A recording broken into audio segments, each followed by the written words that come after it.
Hello, everyone, and welcome again to our 6 Made Web Series session of 2021. Thank you for joining us. We are extremely lucky to have Rubin with us today as our featured speaker. Anne is the VP of Corporate Marketing at IBM, where she leads cross-company marketing, including global advertising, branded content, events, media, social, and brand experience and design. And she's also an AEF board member. So today she'll share stories from her career journey and talk about the skills you'll need to be successful in marketing.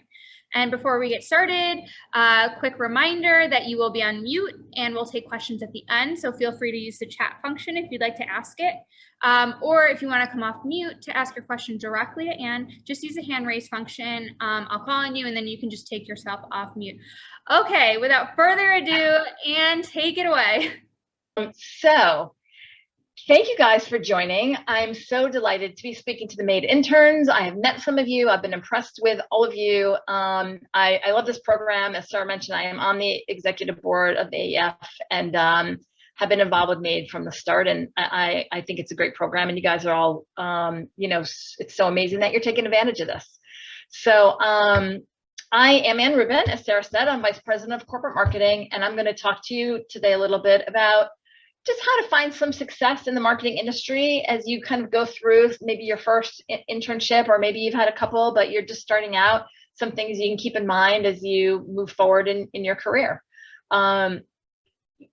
Marketing is always changing, always transforming, and there's always so much to understand. There's so much to stay up on. There's so much to be relevant. There's so many ways to stay relevant. But there are some tried and true things that always stay. And so I'm going to talk a little bit about that. So first, what I want to do is have you guys think about, your own, what does personal power mean to you? We're not going to talk about it. We're not going to go in the chat or anything. We're just going to, I'm scared to use chat. I'm scared to do anything on this call. But just think about what comes to mind when you think personal power. It could be, being the boss. It could be having money or expertise or influence, managing a large team. It could be something else, and it means something different to everyone. And if you don't think you have power, then you're wrong, because you do, and you're all strong and bold and daring people, and you wouldn't be kind of joining calls like this and being part of these kind of mentor programs if you didn't have some kind of power, right? Self-power, power within you, personal power. So you might need to kind of adjust your definition of power, right? Because maybe power to you means being the boss and you're not a boss yet. Well, guess what? That's not really what power is. So we'll talk a little bit about my career, but really more a few maybe stories of my career here and there, but really about how to harness power through three things: the power of purpose, the power of resiliency, and the power of networks. So now you see the next slide, right? We're good. Okay. So the power of purpose. So power comes from purpose and being really clear on your purpose. And when you find your purpose in your work, it becomes more meaningful to you. It fuels your ambition. It propels you. So when I graduated college, just a few short years ago, I left school knowing my purpose, and I was lucky, right? I had found my passion for advertising specifically, and I was laser focused on pursuing a career in advertising. And knowing that allowed me to consistently add value, to harness power throughout my career. So I know not everyone is able to identify, early on, what their passion is, or what their purpose is, or what their why is, but that's okay. But one secret, or one way you might think about your personal power, is a personal brand statement. A personal brand statement is a kind of a succinct message that shares what you do and how you do it with yourself, with your manager, with the world, with future employers. It helps you clarify your professional vision. It helps you attract the right opportunities. It might help you become, help you navigate your career path. And when you write a personal brand statement, you're kind of tapping into your purpose, and you're sharing it with the world, sharing with the world how your skills can make a difference. So here's what a brand purpose might look like, right? We have, and we can share this worksheet, but you can start by kind of thinking about what your brand consists of today. What makes you you? What makes you uniquely you? What are your skills, your credentials, your passions, your interests, your strengths, your weaknesses, and be super honest. Also think about kind of, overall, what you, not only your passions and interests and your strength and weakness, but like, what do you love and what are you really good at? Because sometimes they're different, right? Sometimes you might have something that you love and you're just not so good at it, but you really want to get better at it. So really think broadly about passions and interests and all those kind of things, and consider your brand vision. What do you want to be known for at the end of the day? Why do you want people to come to you?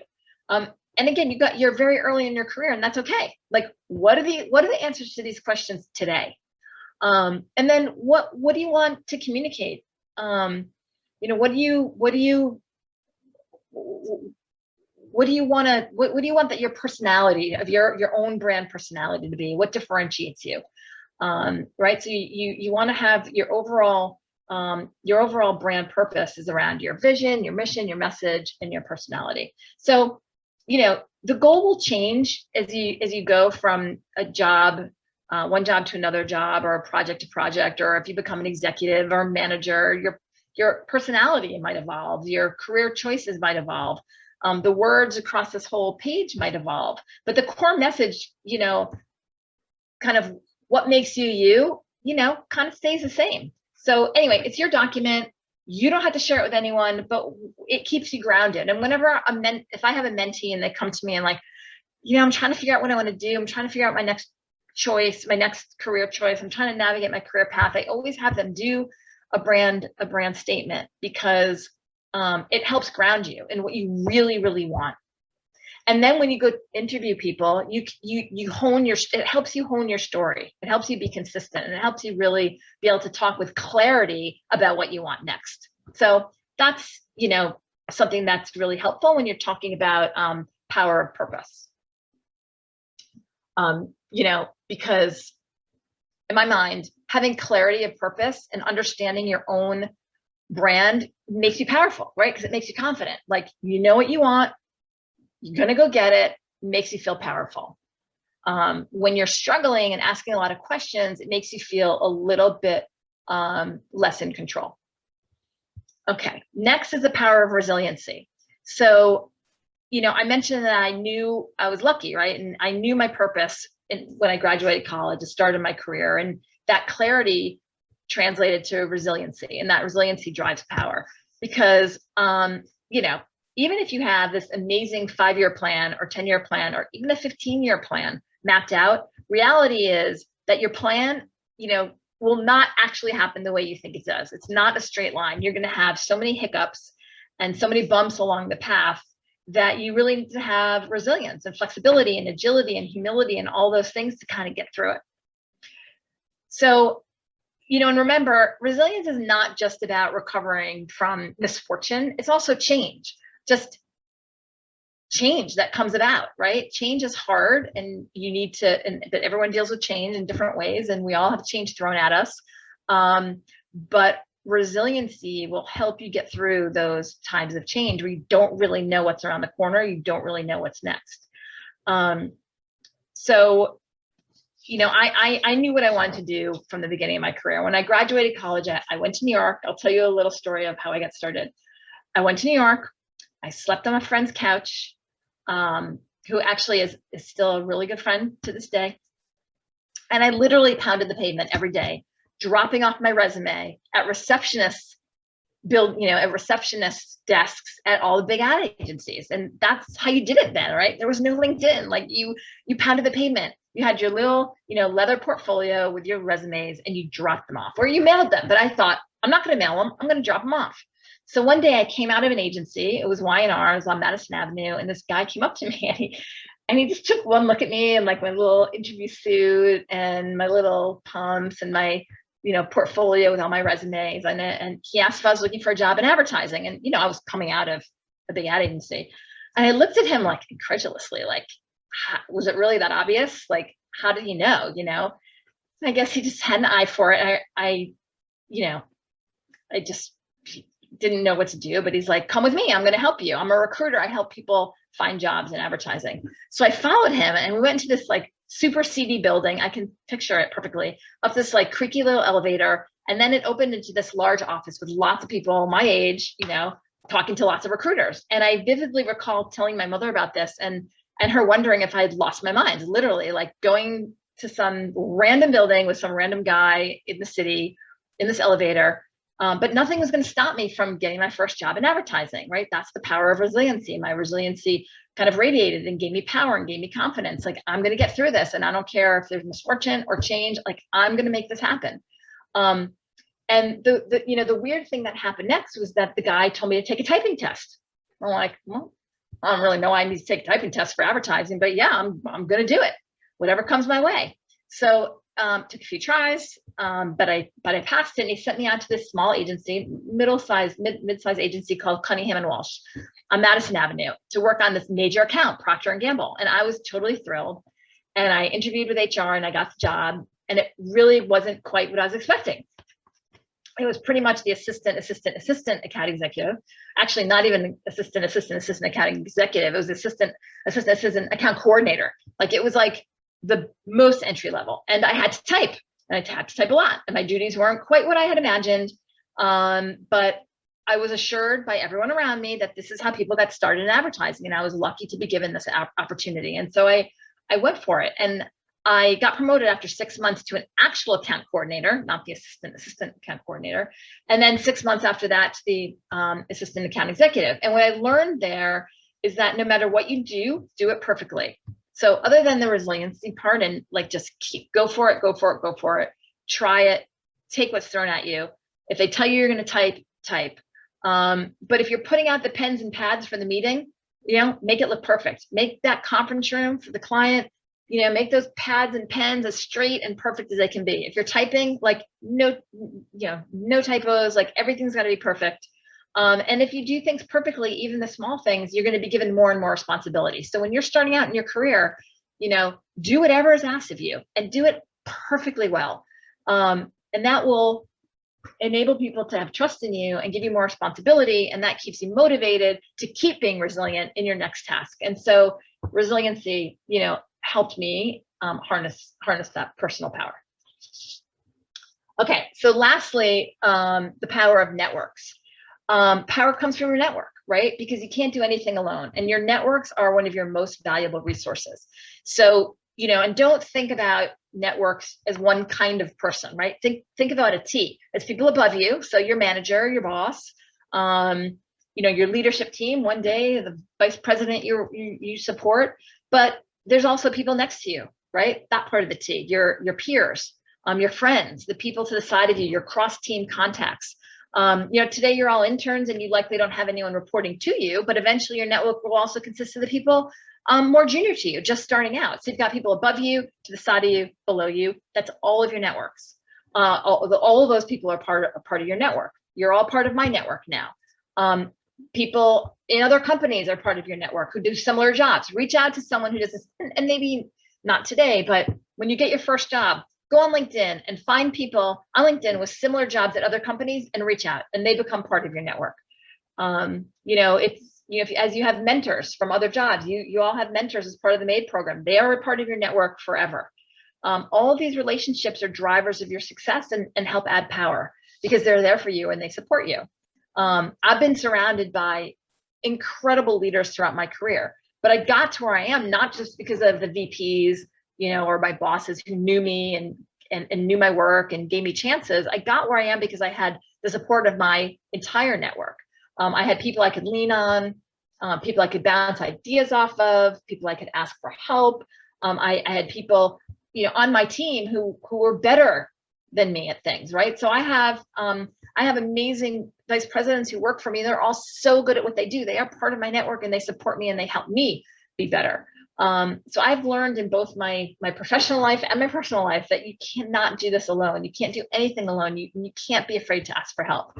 So you should already begin building your professional network. And if you haven't, you can get started today, right? Build a network that includes people in, like I said, other careers, doing variety of careers. So other companies doing what you do or other careers, variety of backgrounds. Make sure you have multiple diverse perspectives, include people who are willing to share information about their career field and industries, people who might be in a position to tell you about open job opportunities. But not everyone in your network needs to be familiar with you or your career field or your industry. You just want people who can provide feedback to you on career development in general, and people who can just offer other perspectives. So keep extending your networks, keep introducing yourself to people when you can, attend events, join industry organizations, reach out to people whenever and wherever you can. We all have, 15 minutes in the day to have a yet another Zoom call with someone to help keep building your network. I've found that people reach out to me on LinkedIn all the time and want to just have quick conversations. Like, sure. A network is literally just a group of people that you've met and have had a connection with and that you keep in touch with. And there's lots of ways that you can grow your network as students. And you're just starting out and people will want to help you. So take advantage of it. Here are a few places that you might consider, kind of college related, right? You go to career fairs. It doesn't matter if you say there's a company at a career fair and you don't want to apply for that job or that company, but take the guy's card, keep in touch, email. Sorry. Join the clubs, join teams, go to information sessions, do whatever you can on campus. Join your alumni, groups, LinkedIn groups, even your friends and family. Everyone knows someone who works at a company, and those companies could be hiring or could have interesting people for you to talk to. So there's lots of ways, even just starting out, that you can build your network. Okay, so we talked about personal power in a few different ways. We talked about the power of resiliency, the power of purpose, and the power of networks. So I want to talk now, I'm going to kind of move on and go to agency relationships, because when you work in advertising or in marketing, having a strong agency partner is really, really important. So, again, as you build your own skill set and you start feeling, more confident, you still can't do it alone, right? You need to be you need to have a strong working team around you to enable joint success. And that includes developing a strong agency relationship. So we're going to just talk about a few things that are key in trust, key in agency relationship. So trust, super important, right? Trust is key. You have to trust your agency and they need to trust you. So it's by far one of the most important partnerships you'll have if you're in marketing, bar none. And there are times when I've spent more time, periods of time when I've spent more time with my agency partner than with my husband, like literally, and my family. So you really want to have a strong relationship with the agency and with the leader of your account. And by the way, I keep in touch with literally all the agency leaders that I've worked with over the years, because those relationships don't just quit when you go to a new job. They stick, they're really solid, and they're really super important. Now, part of trusting each other is a willingness and ability to collaborate, share ideas. But listen, don't do the agency's job for them, right? Everyone needs to be super clear on their roles. And then you work together toward a common goal. But if you're really collaborating, people around you don't even know who is from, the company and who is from, the client and who's from the agency. And that is truly seamless collaboration. So one time I was driving with my kids by a cheesecake factory. They were little and they liked that place, even though I didn't like it. But they loved it, and we drove by it, and I said, Ogilvy just got the Cheesecake Factory account today as a client. And they're like, oh, that's so cool. You work at Ogilvy, right? I'm like, well, no, I don't work at Ogilvy. I work at IBM. But they had heard me talk about the partnership so often that they got confused. I mean, they knew I worked at IBM. They knew I didn't work at Ogilvy, but in their minds, like, I was part of that Ogilvy team, right? It was such a close, tight collaboration. And that's kind of what you want.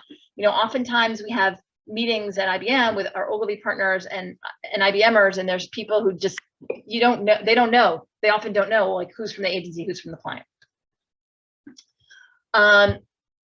So being also, part of being a real true collaborator and developing trust is supporting each other in meetings. You back each other up when sharing ideas. If the agency is working on a really tough project, make sure to check in on them, send encouragement. If they're working on the weekend, be there in the edit room with them. whatever it takes to show you're like really in it with them, right? You want to be part of that team with them. You don't want to be like the client on high, not participating in the hard times.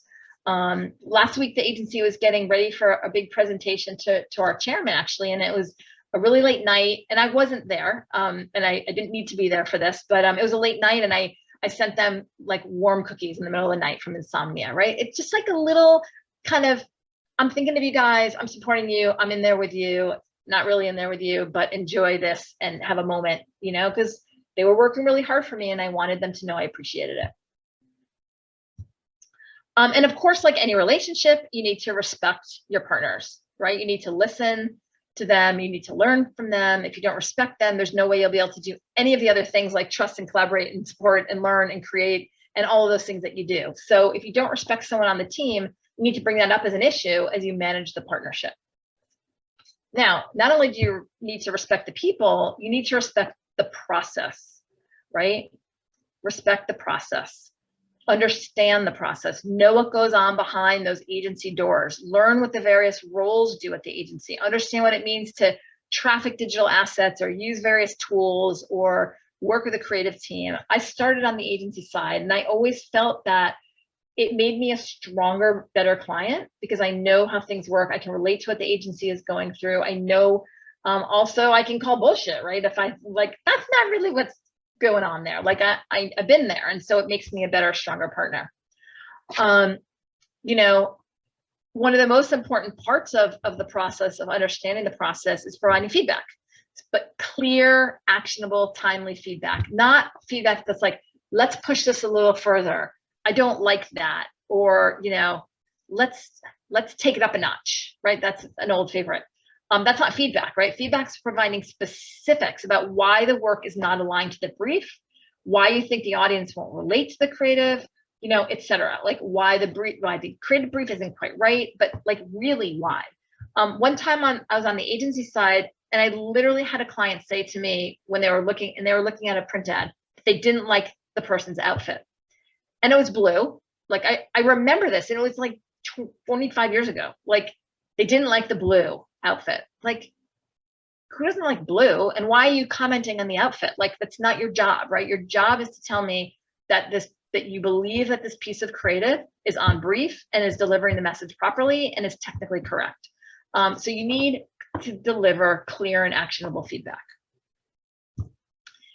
And don't hem and haw, right? Don't couch it. Don't just be clear and direct and get it out there. Now, having said that, it's really good to start with the positive. So don't be that client who's constantly trashing everything, right? You want to share the love and then talk about what needs to be adjusted and why. So something I learned early in my career, start with the positive. And I think that goes for anything, like whatever you're doing in life, like having a hard conversation with someone, whether it's professional, personal, whether you're a client agency, you always start with something positive, right? Make that connection, have that rapport, and then you say, but I was kind of thinking X, Y, Z. Your job isn't only to provide feedback, it's also to listen to the experts and learn from them. And I've learned so much from my partners on the agency side because we work with experts in creative, in strategic planning, in production, in account, we work with really top level industry people who are really good at their jobs. And so I'm lucky enough to be exposed to so many areas of the business and I can learn the best practices and learn how to be more skilled myself. So, don't waffle or wait when you're giving feedback. Don't waffle or wait on decision making either, right? Make clear, timely decisions. Don't keep the agency waiting. Use your expertise, use the agency's point of view, use the data, and make a decision. And one thing I've learned in life, from both the personal and professional side, there's often more than one good choice. So don't stress on should I do A or B when A and B are both really good. Now you've already eliminated C and D, right, which aren't so good, but you're down to two. Often you've got two good choices. So make a decision and move on. Great creative ideas can come from anywhere. So you need to remember that. You don't want to do the agency's job for them, but you do want to think like a creative and learn from them and observe how they think and observe how they talk and observe how they explain their ideas, right? And just start to make this connection with the right way to do those things. Spend time with them. If you want to be a great client, you need a great relationship with the creative team, no doubt. And I have very specific examples of times when I, asked the agency to consider a certain idea, and they did. And it was all because of a good relationship. Now, they don't just take a client's idea and run with it, but they'll take an idea and build on it and make it better. And that's the kind of relationship you want, where you can feed some kernels of great ideas and then the agency can make it better. Be as transparent and authentic as possible. Most agencies sign NDAs, with their clients. So they sign papers saying that they are accepting that they will be given confidential information and they won't share it. So you can feel free to share data and share business strategy and share messaging with them, right? Anything they need to be successful. Because if they're successful, you're successful. That's how it works, right? That's the kind of partnership it is. Be bold. Don't shy away from the big ideas. Learn to recognize them. That's a key skill, right? You need to learn to recognize the big, bold, good ideas and then support them, right? You can have a test and learn attitude. If something fails, great. Fail fast, adjust, move on. But whether it's trying a new technology or a new platform or a new channel, just try it.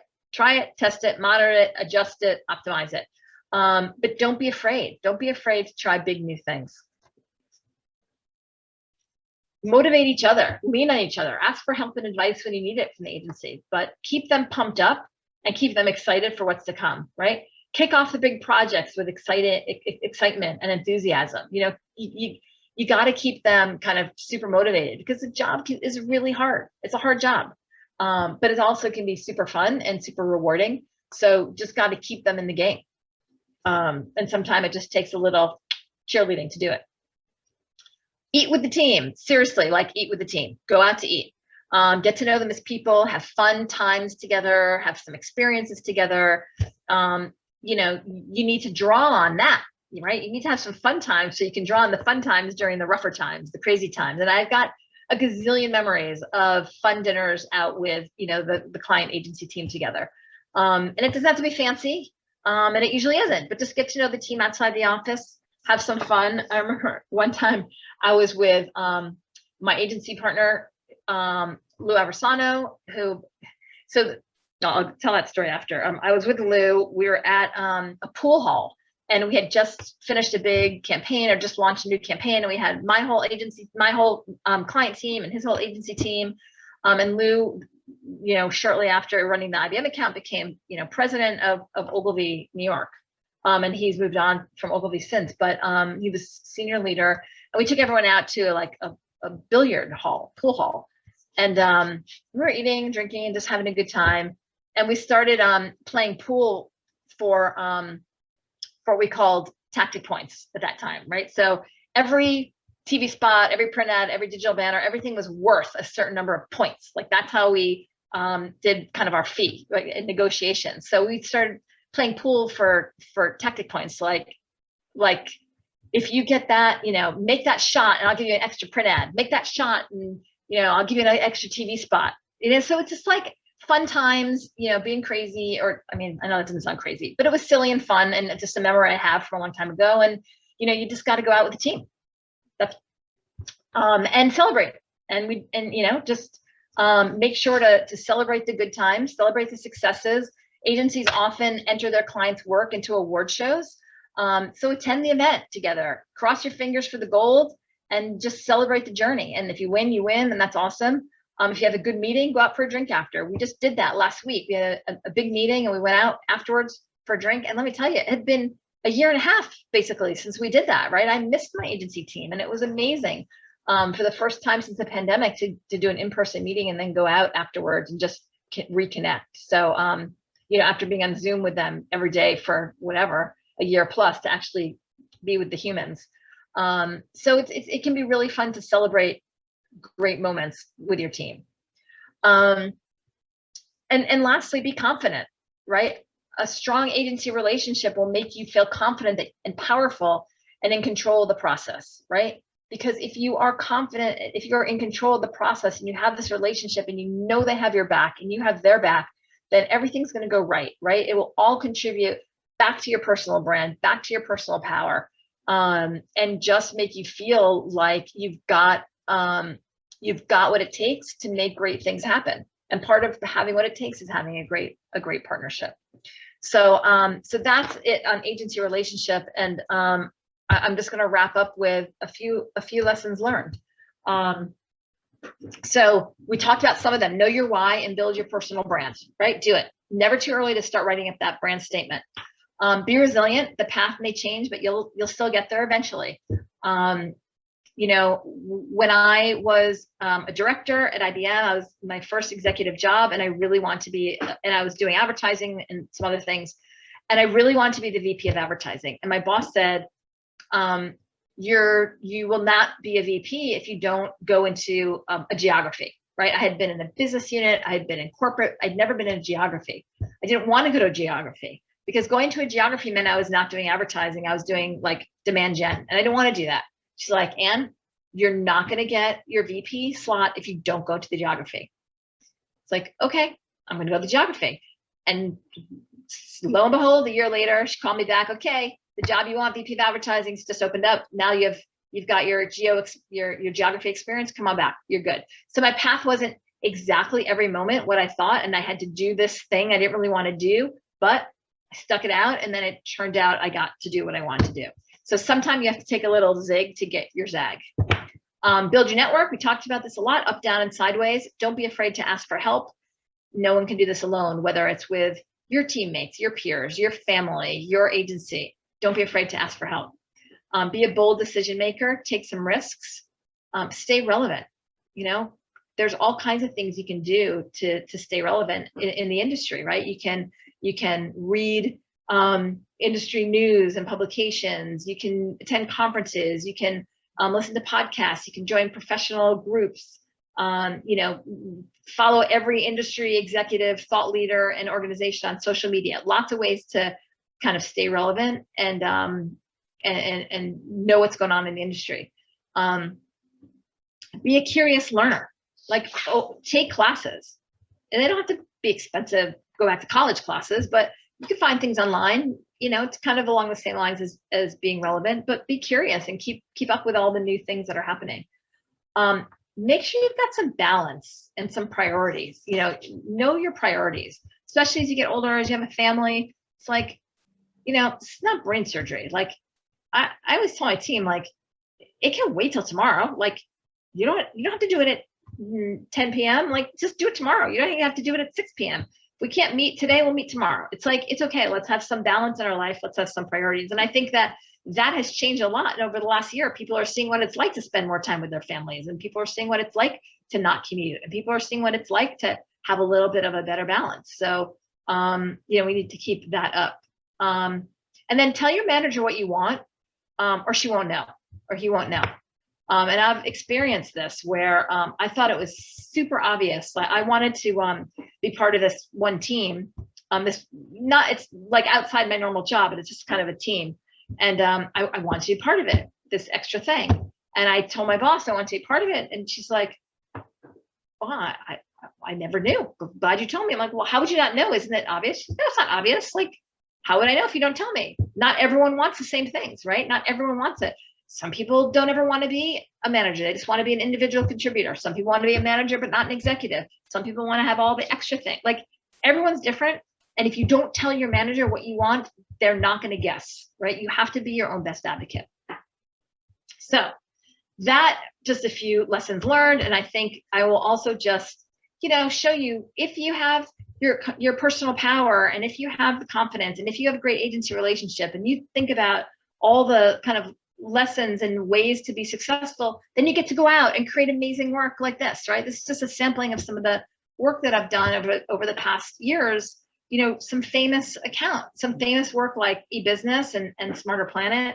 And then, you know, gold, you know, can titanium lion winning work, and lots of Effie awards and lots of other awards, and lots of, you know, just feeling really good about trying new and different things. So that's, you know, what makes it all worthwhile, like actually being able to create great work. And now my computer's frozen. I can't get to the next page, which only said questions. So I'm going to try and exit this. Not working. So you guys are gonna, I can't stop sharing. I can't do anything right now. I So can send out questions if that's helpful as they come in. Shout out the questions, but can you also can you force me to stop sharing? Oh, I might be able to. There we go. Good. Okay, because I want to see faces. You don't need to look at that. Okay. So let's so I see that Rimsha, you have your hand raised. Do you want to start? Yeah, hi. I just wanted to say, I don't have a question, but the Smart Ideas for Smarter Cities campaign was one of my favorite campaigns ever, and that's so cool that you worked on it. Yes, awesome, man. That won a ton of awards, and I can't believe you know about that campaign. Like, how did you hear about that or see that? I love to kind of just explore what's going on in the marketing world and kind of draw inspiration, and that was one of the coolest campaigns that I have it in my favorites and everything.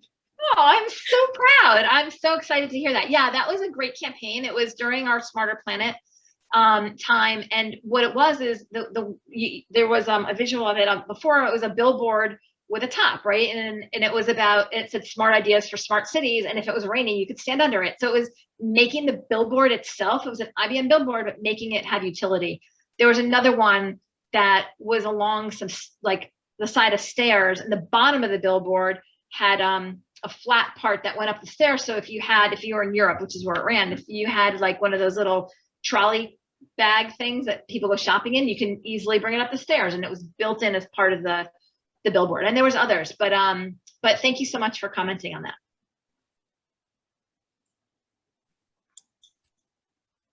Any other questions? You have a question? Yeah, thank you so much for sharing all of your experience and advice. I feel like I personally am going into my senior year, and I feel like there's just so many questions I have about the working world and that transition. And actually something I've been thinking about is the why, and it's something you mentioned early on in your presentation. Do you find that has changed for you over time, or you feel like you kind of figured out your why and it's just consistent? No, I think it changes a little. I think because you experience things and you see things that you didn't know about. So part of my why has always been the same, right? And that's not true for everyone. I always wanted to go into advertising. That is what I wanted. But at a certain point, that became not enough, right?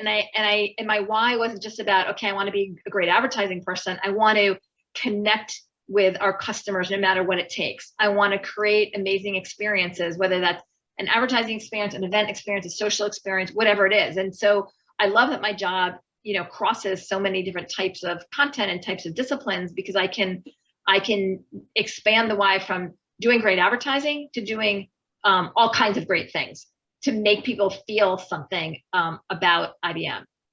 So yeah, I think it can change slightly, it can grow, it can broaden, it can be big, it can completely change altogether. And trust me, I know people have changed entire industries. You'd be like, what? They're doing that now? I mean, completely different kinds of jobs, and that's okay. I mean, my son, one of my kids is in advertising. He just graduated, and he's in advertising, so I know what you guys are going through. But my oldest son went to school for to be a mechanical engineer, and his why was I'm gonna understand engineering. I'm gonna make things. I'm mechanical. I want to build things and know inner workings of things. And he graduated, and he's like, yeah, I don't want to be a mechanical engineer or do anything that has anything to do with that. And he spent some time thinking it through. And I mean, he only graduated a few years ago. And now he just came to me the other day. He's like, I want to be a teacher. It's okay. Sometime your why completely changes, and that's okay. Anyone? I know it's late, guys. So totally get if we're Zoom fatigued out, but if anyone, Milana, you have a question? Yes, I was just curious because I know a lot of people say that one of the most necessary steps to success is failure. So I was wondering if you could talk about a time where you feel like you made a big mistake or you weren't where you wanted to be, and how you kind of combated that, and the things that you were saying to yourself with your inner thoughts during that time.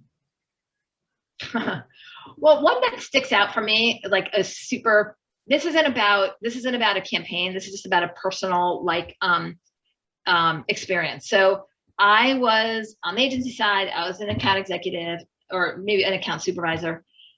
and we were doing a new business pitch. And my leadership team decided they're going to let me go to the new business pitch and I was going to present. And I was so beyond nervous. Like I practiced and practiced and practiced and practiced. And I wanted to memorize every word, and I was terrified.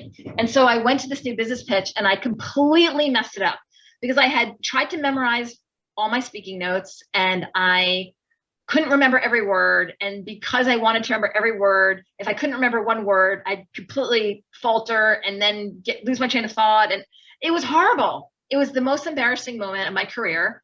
And it was, or one of them anyway. And it was terrible. And we did not win the business. I don't think we didn't win the business because of me. But when we got back to the agency, the senior vice president says, like, yeah, I'm like, what's the deal? I'm like, I don't know. I panicked. I was really nervous. I don't present a lot. I hadn't presented a lot to new clients. It was my first new business pitch ever. She's like, okay, don't worry about it, but let's practice. Let's do this differently. And so from then on, I took a different approach to presentations. So if I'm on a big stage at a big conference, like I don't try and memorize every word. I just try and get the content down and the key points and the bullets that I want. And if I need to have a note or whatever, like, and I'll typically write, like you saw when I first pulled this up, right? I have notes, like, because I don't want to forget key points, but I don't try to memorize everything because then I'll get screwed up. And this is different, like it's Zoom and it's you guys. But if I'm like at a big stage, I don't get nervous anymore, right? Because I don't try and memorize. I just say, okay, here are the 5 points I want to make. I can make those 5 points and I'm good to go. But it took that horrible experience to like rethink about presentation skills and take a presentation skills course and think about how important that is. There's another one, I'll give you one more because it was more like creative advertising campaign focused. We did this this campaign for STEM it was targeted to kind of younger kids because they weren't getting into STEM fields, and it was really younger girls, like middle school girls, because they weren't going into STEM. And girls love the STEM careers when they're like in elementary school, and they start going into middle school, they start losing it. By the time they get to high school, they don't want to do it. So we did this campaign called Hack a Hairdryer. And it was to give girls like some development and coding support and things that they would need to literally take a hairdryer, a physical, actual hairdryer, but reprogram it and reconstruct it so it would have a different use. No longer drying hair, now something else. And we got, and we tested it with female organizations, with STEM organizations. We tested it. But when it ran, we got, I don't know, I'm trying not to use a bad word here. We got killed. We just got killed. We got killed. People were like, what on earth are you doing? Like, why would you use a hairdryer as an artifact for young girls? That's so stereotypical. Like, girls use hairdryers, and so that's the only thing that they can code is a hairdryer. It's like, no, what we're talking about, middle school girls, something that, they could relate to, something that they would have at home, something that, could be fun, and something where that there's lots of other uses for it because you got air pressure and all that. So, it was a horrible, we had to listen. It was a big failure because we had so many vocal feminists like writing online about how terrible it was, and then other people kind of jumping on. You know how that happens, right, in social media. So it was kind of a failure, and so we apologized and we pulled in and we did something else. And now, we try not to do things that might be seen as stereotypical in any way. So lesson learned on that one, even though I still think it was kind of a good idea. Have another question with Eleanor. Probably have time for one more. All right. Hi, I'm Eleanor. And a question I had was, what advice do you have for someone who is interested in learning more about like marketing opportunities at IBM? Well, we have something called our Global Opportunity Marketplace. And it's our website. It's our HR website, and all of our jobs are posted there. and like with any company, so that's one thing. So like with any company, you know, they're going to have a job board, right? An HR site, and you can go and search for jobs. You can also look on LinkedIn, you know, oftentimes, you know, there's jobs posted on LinkedIn.